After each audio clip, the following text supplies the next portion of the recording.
Hi, I'm Mary Beth Campbell, Executive Director of the Worcester Community Action Council, and I'm here to welcome you to our Head Start program.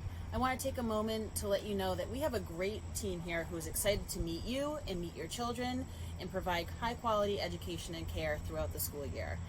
In the coming videos, you're going to learn a little bit more about our program and hear about some of our policies and protocols and opportunities for your engagement. One of the things that we pride ourselves on most in the Head Start program is opportunities for families to engage with us along with their children in their children's teaching and learning.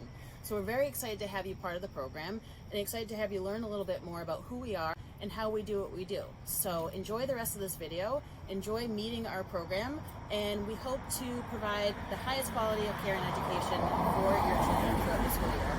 And one last thing I want to make sure, as we still continue to deal with COVID, I want to assure you that we have an extremely strong commitment to health and safety standards.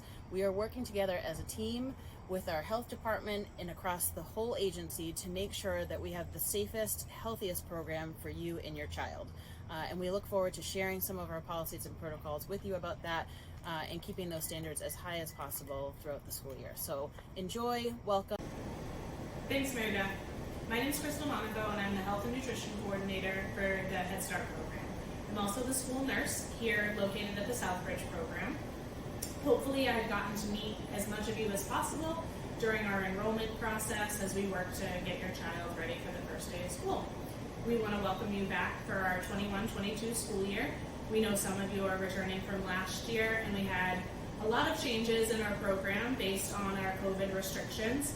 And we're hoping that this year we will be able to see more of you and meet all of the new faces that are joining our program. I just want to give you a brief introduction to some of the bodies and positions that you might be dealing with during our program year. Like I said, I'm in charge of health and nutrition. Later in the video, you will meet our education and disabilities coordinator, Tammy Perella. We will have the opportunity for you to briefly meet our site supervisors, Carmen Altieri here in Southbridge and Sonia Morales in Webster. They will be able to introduce their sites, and they will be the faces that you see at your site most often besides your child's teacher. In the handouts that we provide after orientation, you will have access to all of our contact information, so you can call and email us as you need to. We just want to give you a brief overview of who we are as an organization and provide you with our mission statement here on the screen, talking about how we are here to help you better your lives, work in the education of your child, and bring you access to resources that your family might need. Thank you, Crystal. Hi, I'm Tammy Perella. I'm Education and Disability Coordinator for Head Start and Early Head Start. I have been at Head Start over 22 years. I started as a teacher and moved on to a site supervisor, and now I'm in charge of the education team and the disability portion of the program. First and foremost, I'd like you to know that you are your child's first teacher. So we are always going to work with you to help your child succeed in our Head Start. The first thing we're going to do is our teachers will call you to set up a home visit. They might have a family advocate with them, or the family advocate will also come to your house separately. They will do this home visit twice a year. They will also do assessments for your child 3 times a year. Based on the assessments, they will then have a parent-guardian conference with you to go over your child's progress, anything that they might need to work on. In the beginning of the year, on the first 45 days, we do a developmental screening called the Brigance. When we do this for your child, this will then let us know what we need to monitor for your child, or areas that are your child's strength.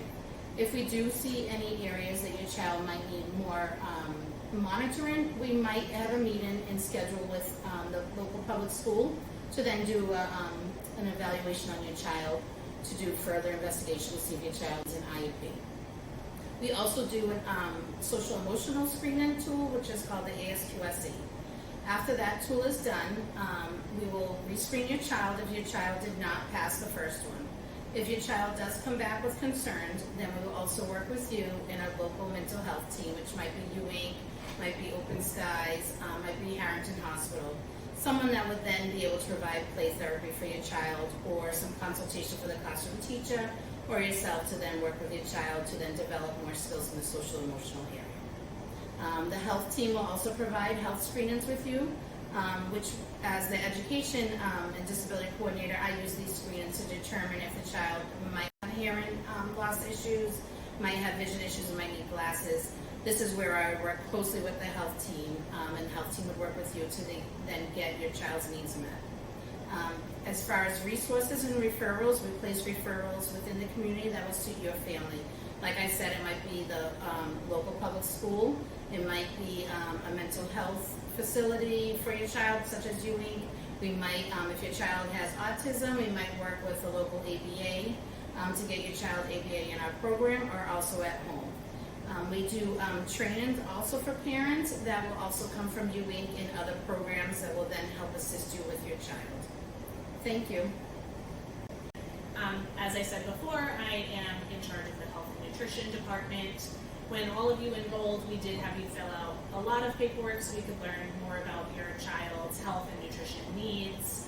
You may have already submitted physicals, immunizations, and those help us make sure that your child's record is as up to date as possible, and will also help us when we transfer your child over to the public school when they leave us for kindergarten. Another piece of your child's health record may be related to their specific health needs. If a child has food allergies, if they have asthma, those sorts of things. We have provided extra paperwork that fall under an umbrella of health accommodation plans. This allows your child's teacher to know their exact health needs and things that might need to be done in the classroom to keep them safe, such as having an inhaler on hand or excluding certain allergens from your child's classroom. We work closely with the dietary department to make sure that all of the allergies and food needs of every child are met to the best of our ability, and to keep every other child in the program safe. If you have not completed some of this paperwork, we will be in touch with you. We work closely with the doctors directly to make sure that we have everything that we need before your child starts school. Beyond collection of paperwork, as Tammy talked about, we do health screenings on your children, hearing screenings, vision screenings. We take heights and weights for BMIs, and we can provide one-on-one nutritional counseling with our nutrition consultant as families need it. We try and bring in outside programming, such as Cooking Matters, things that parents are interested in learning more about related to their child's health needs, as well as the health needs of their family. We hope that you had the opportunity to share with us those topics that you are particularly interested in. Another way to get involved with those are health advisory committees, which we hold periodically throughout the year. You will get notification of these as they come, and the topics that they will be held on. We encourage all parents to participate in as many things as they want to, and if something comes up within your household that you feel you need more education or support or direction on related to health and nutrition, feel free to contact any one of us. At the end of this video, my contact information, as well as both of my assistants in Webster. Her name is Hannah. She will be working with you closely, and I also have an assistant here named Rosalba who will be working with our families also. You could hear from any one of us, and we are all happy to help you along with your family advocates. Another piece of that relates to the family advocate position, is when we are looking for your child's attendance. In health, obviously, we are concerned about the health and safety of the building, so your family advocates will be discussing the best way to get in contact with them if your child is not feeling well for the day or might be sick. And we are asking that you are providing us with as much detail as possible. We want to be able to advise you on how long your child needs to be excluded from the program if that is necessary based on the illness, or the cases in which it is not necessary. In cases of reportable diseases or contagious things that are happening in your classroom, you will know. If there is a lice outbreak in the classroom, if there is a case of pink eye, all of the parents will be notified of those things so that they can monitor their own child for symptoms, even if they are not the ones who are sick. So we definitely hope to keep an open line of communication with you as you let us know when your child is feeling unwell, and just knowing that when your family advocate is trying to get more information about why your child is out, it is for our tracking purposes so that we can keep all of the children healthy and safe. As you prepare your child for their first day of school, we wanted to be able to give you some main points of what their day will look like and some of the expectations. Last year we implemented child drop-off at the door of the building. This helped us reduce foot traffic in and out of our buildings, which improved the health and safety of our environments. While some parents were concerned that leaving their child at the door might be more traumatic for the child, we did find that children had a much easier time leaving parents at the door, because as soon as they were able to come into the building, they were transitioned directly to their teacher and straight into the classroom environment. In the past, we have had parents who are forced to spend a significant amount of time with their child in the classroom in order to make that transition easier. Being able to leave them at the door cut down on this time and allowed children to move into the classroom environment much quicker. We promise your children will get used to it very quickly.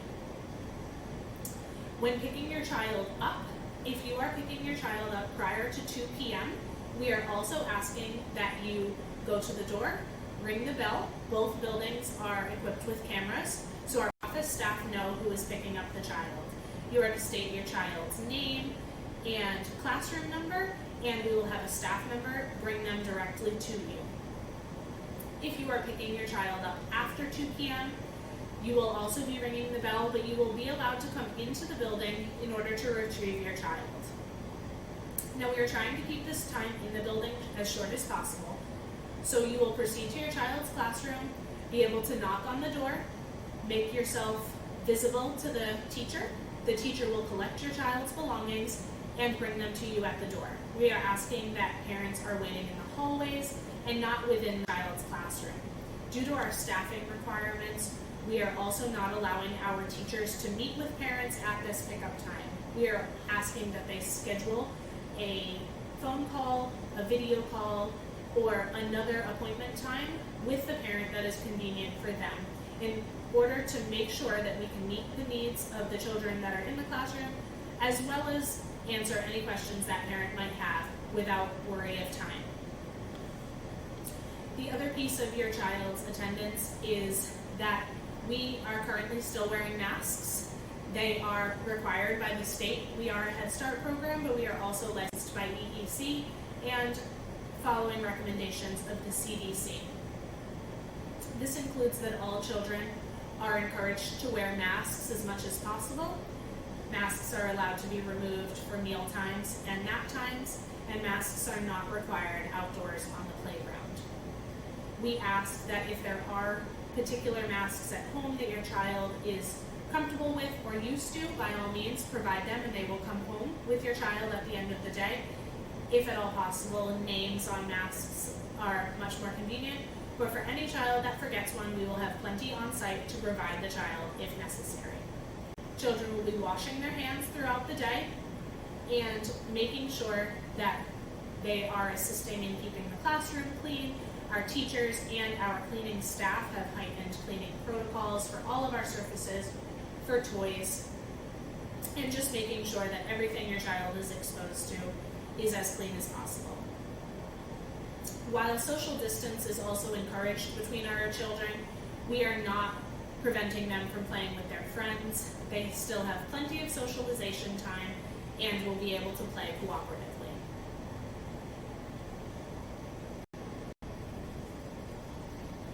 Hi again, I am Tammy Perella, like I said before. I am going to talk on behalf of the Social Service Department until we hire a social service coordinator. So first and foremost, there is 4 family advocates, 2 in Southbridge, which is Miss Teresa and Miss Millie. Over in Webster, there's Miss Maram and Miss Pam. For all your family needs, these are the 2 people, the 2 people in Webster, 2 people in Southbridge that you would go to. They would help with recruitment for our program, they help with accepting new families, and they also help with your transition into our program. They will work with family to then partner to build up upon your strengths. They will also set and accomplish goals with you. They will find resources that will help you in your community. They will also participate in home visits with you twice a year. And as I said before, they will also schedule meetings with you if it is needed to work with the teacher. There is two things that are very important in the social service department, just for you all to know. That one is that we were all mandated reporters. That is across our agency. Which a mandated reporter would be someone that would file a 51A if there's child abuse or neglect. Then we would work with your family to work with DCF to then get your needs met for your family. The other important thing is that you have every right to your child's records in our program. If at any time you want to see any of our records, then you just go to your family advocate so that we can help you attain those records. You have, if you want to meet with any of the teachers, you can meet with the teachers. If you want to meet with the site supervisors for any issues or concerns, you're also welcome to do that. We have an open door policy when it comes to meeting with us. Just call and schedule a meeting and we will.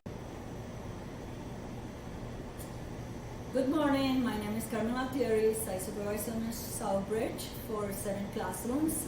We have full days and half a days programs. If you need to contact me, my extension is 310, and I will be here available for all your needs and in your classrooms and with your teachers and your children. Thank you. Hi everyone, I welcome you to Worcester Community Action Council Head Start. My name is Sonia Morales. I'm the site supervisor for the Head Start program located in the town of Webster. We have an open door policy and I sincerely welcome your conversations and input. You can reach me at 508-461-5840 at extension 101. I'm thrilled about this school year and look forward to meet all of you. Thank you. Thanks for watching. We look forward to seeing you.